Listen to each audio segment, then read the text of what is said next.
Searching for Frank Messina, 50 years in the life of an American hero.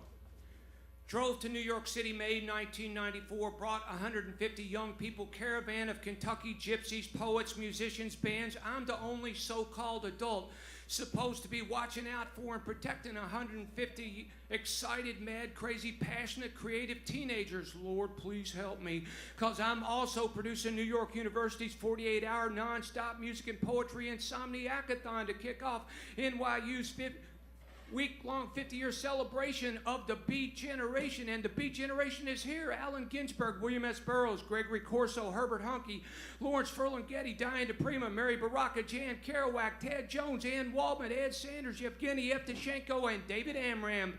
David Amram, yes, David Amram, master composer, musician, farm boy who performed the first ever jazz poetry reading with Jack Kerouac. Yes, that's right, Jack Kerouac in 1957 brought to Gallery, New York City. And even though the Insomniacathon performance schedule filled up fast with over 300 performers from all over the world, I've been getting non-stop calls from one of the most persistent, determined, and convincing people with a New Jersey accent who identified himself as Messina, Frank Messina. Yeah, that's it. He said he was a spoken word artist with a fusion band called Spoken Motion. And yes, he finally convinced me to give them a performance spot. So I rearranged the massive 48-hour schedule, a real juggling act, and I not only gave them a performance spot, Messina persuaded me to give them a prime time spot. Yes, I made room for Frank.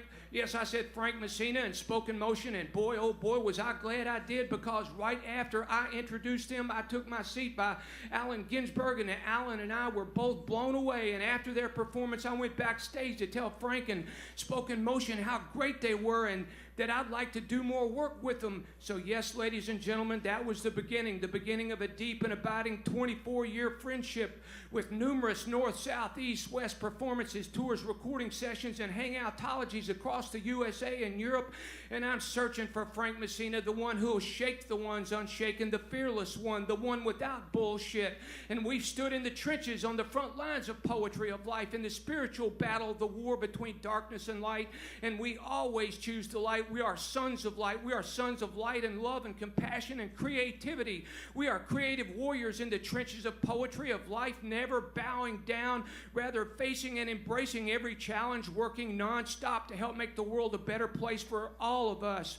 Is that still possible? Yes, it is. And each one of us can make a difference. Frank and I are fighting the good fight, relentless spiritual warriors, and His Holiness the Dalai Lama looks deep into my eyes and says, it's okay to be happy. Never give up on happiness. Then he laughs real loud, as only the Dalai Lama can laugh, with that heartbroken, compassionate, pain-filled, joyful laugh and smile. And when he said it's okay to be happy, never give up on happiness, what a release. I felt years and years, layer upon layer of mountainous pain and suffering and grief and the injustice of life. And I realized that the Mets poet has much in common with the Dalai Lama. The Mets poet has much in common with our greatest president ever, Kentuckian Abraham Lincoln.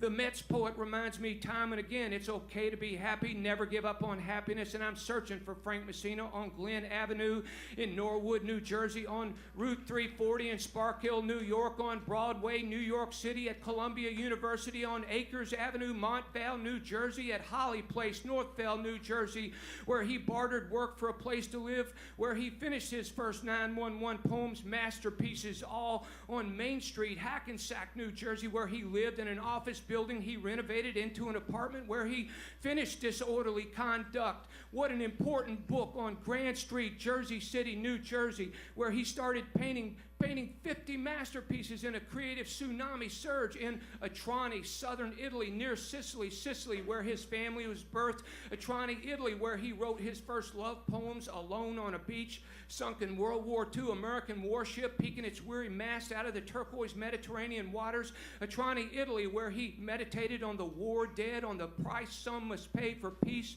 for freedom. Against a lamppost at Cedar and Greenwich it stands, dusted, war-torn, chained to the moment of its own Poisson ceased labor, awaiting the return of Juan Gutierrez from a morning delivery at One World Trade, at Trani, Italy, where he had visions of ancient relatives fishing off the coast, at Trani, Italy, where his life was changed forever. And I'm searching for Frank Messina, and searching for Frank Messina, I see his father, powerful, loving presence, crossed over, yes, but still standing forever present, eternal presence, guardian angel now for his son Frank and his entire family. Guardian angel here tonight, giving love and protection, having fun with all of us.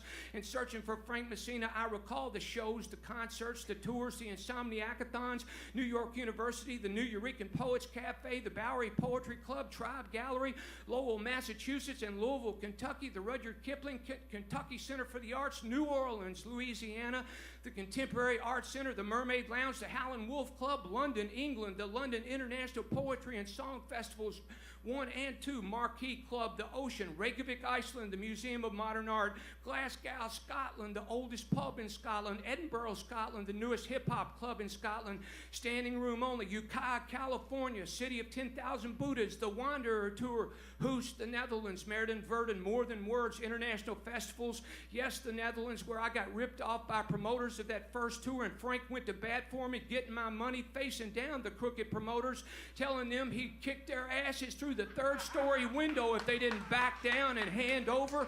And believe me, they backed down and handed over, so we got paid. And searching for Frank Messina, I read his books, I listen to his recordings, including our Walking Home CD. I saw you, Walt Whitman, high atop the Palisades with your crooked finger pointing south toward New York Harbor. What warning, what careful directive did you propose? What broken ferry, what wounded ship did your crooked finger direct and lead me to? What pangs of memories? Yes, visions of Walt Whitman, another masterpiece, and the hits, the important and entertaining poems and stories roll on. And I realized early while searching for Frank Messina that here was a lost brother as tough as my Kentucky pioneer land hillbilly family. Frank Messina, my found brother, I discovered is a hillbilly from Sicily, an ancient warrior poet, trustworthy, honest, honorable, blood brother with integrity. And then came Full Count, Book of Met's poetry, packed house in Barnes & Noble, New York City, sold 60,000 copies the first year. And searching for Frank Messina, I find him giving the first ever poetry reading in its 125-year history at the Louisville Slugger Museum in Louisville, Kentucky, where the director presented Frank with a Louisville Slugger with his own autograph, fire branded into the wood. And then at Gonzo Fest, honoring the life and work of my friend Hunter S. Thompson, Frank joined the ranks of Winston Churchill, Elvis Presley, Johnny Depp, and Muhammad Ali as he was commissioned a Kentucky colonel, the highest civilian honor in Kentucky. Then somewhere in Florida, late one night on the Southern Discomfort Tour, as Frank is driving our tour van, blue lights start flashing, and a deep voice on the loudspeaker says, "Pull over." Frank turns and tells foul-mouthed Tony Broy, brown-skinned Tyrone Cotton, and long-haired me, "Don't worry, just don't let them know we're poets." The cop over the loudspeaker blasted Frank, the driver, "Come out with your hands up and walk slowly to my vehicle." For 5 long minutes, Frank is in the state police car saying who knows what. Then the cop gets out, comes to our van and asks for our names and where are we headed. And of course, the first thing out of loud mouth Tony is, "We're poets." Tyrone and I sigh, "Oh shit." Then Tony adds, "And that's the famous Mets poet you got in your police car." Tyrone and I double sigh, "Oh shit, oh shit." We held our breaths waiting to be drugged from the van and arrested. Then the Florida State policeman says, "My kid plays baseball for the Atlanta AAA team, shortstop." We all gave one big mighty thank you exhale.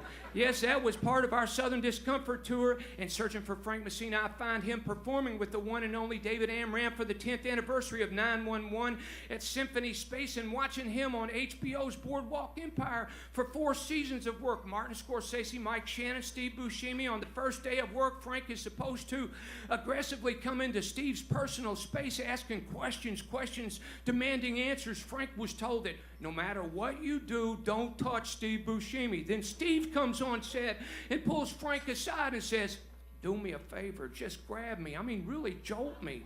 And Frank, bewildered, says, "You sure, Steve?" Steve says, "Yes, do it." The director yells, "Action!" Frank walks up to Buscemi, grabs him by the arms, and jerks him good and hard.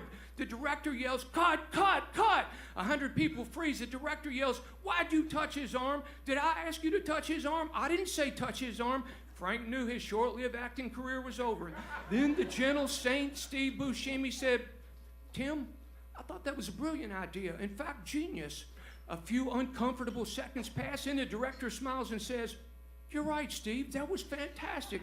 It was absolutely brilliant. What's your name?" Frank says, "Frank." The director says, "You're a natural." Steve looks at Frank and winks. Thus began 4 years of Frank Messina on Boardwalk Empire. He made friends with cast and crew, some of whom are here tonight. In searching for Frank Messina, I see handwritten journals of poems, including early drafts of his now famous bicycle poem, accessioned into the September 11th Memorial and Museum permanent collection. And there's Frank signing papers, finally feeling a sense of closure, having found a resting place for the poems. Then upon leaving the 911 office, a powerful gust of wind envelops him, nearly knocking him down. And from across the street, there was Walt Whitman again, staring at Frank, nodding, proclaiming, "Your work is done. Now there is closure. Move on." And then Walt vanished. And searching for Frank Messina, I see him feeding billionaire Steve Forbes peanut butter and jelly sandwiches as Steve talks about roller coasters, old movies, and Frank's paintings. Forbes pointing and asking, "How much for that one?" Frank tells him, then Steve writes out the check. And searching for Frank Messina, I see him producing the concert, raising funds to support the Jack Kerouac Writer-in-Residence program in Orlando, Florida, where Jack worked on the Road, where he penned Dharma Bums, books that birthed the rucksack generation. Actors Michael Shannon and John Ventimiglia, musician Tyrone Cotton, rocker Lee Ronaldo, and poet Bob Holman all performed to a packed house, raising money to support the Kerouac Project. And searching for Frank Messina, I see him presenting one of his most important readings for the troops at McGuire Air Force Base, 732nd Airlift Squadron, 514th Mobility Wing, where Frank's childhood friend, Lieutenant Colonel Jonathan Bradley, gave Frank a tour of the base, including the C-17 plane. Jonathan flew on countless combat missions. I see Frank and Jonathan in the cockpit, Frank saying how difficult it must have been to fly this plane, especially in combat. And Jonathan replied saying, "Frank, you know what was truly difficult? Flying his plane back home filled with flag-draped coffins." Frank's life was changed yet again. Later that day, Frank gave a reading of his poems, and today his poem, "America Can't Get Home," is immortalized on the Wall of Honor at McGuire Air Force Base. And searching for Frank Messina, I see him working on TV and film, landing the lead role in Joe Nardelli's Toxic Avenger. The film debut will be next month here in New York City. I see him land a principal role in Martin Scorsese's The Irishman, starring De Niro, Pacino, and Harvey Keitel. And while on set, Marty Scorsese names Frank Il Poeta, the poet. And lo and behold, searching for Frank Messina while Frank is performing at David Amram's 86th birthday show at the Cornelia Street Cafe, Frank meets a beautiful young photographer, an academy trainee for the New York Fire Department, Emily. Oh, Emily. Frank was wearing a Stetson hat. He let her try it on. They exchanged numbers. The next day, Frank sent Emily a message. "You sure look good in my Stetson hat. How'd you like to try it on again?" Emily said, "I'm down with that." Their first date was at Arturo's around the corner from here on Houston Street. And yes, my friends, that Frank and Emily are in love, living together, celebrating life together. And I hear the sound of wedding bells. And I'm searching for Frank Messina here on Friday, February 16th, 2018 on Bleecker Street at Poisson, Rouge in New York City, celebrating Frank's 50th birthday with a grand music and poetry bash. And searching for Frank Messina, I hear him say, "I'm an American. I got heart like no other's got heart. I'm an American. You will not break me. I'm an American." And I'm searching for Frank Messina, an American hero. And I'm honored to be here on this holy night for Frank's 50th birthday celebration concert bash. And I conclude, finally, with a Go Mets poet to my dear friend and brother Frank Messina. I said, Frank, that's right, the one and only Frank Messina. Happy 50th birthday, Frank.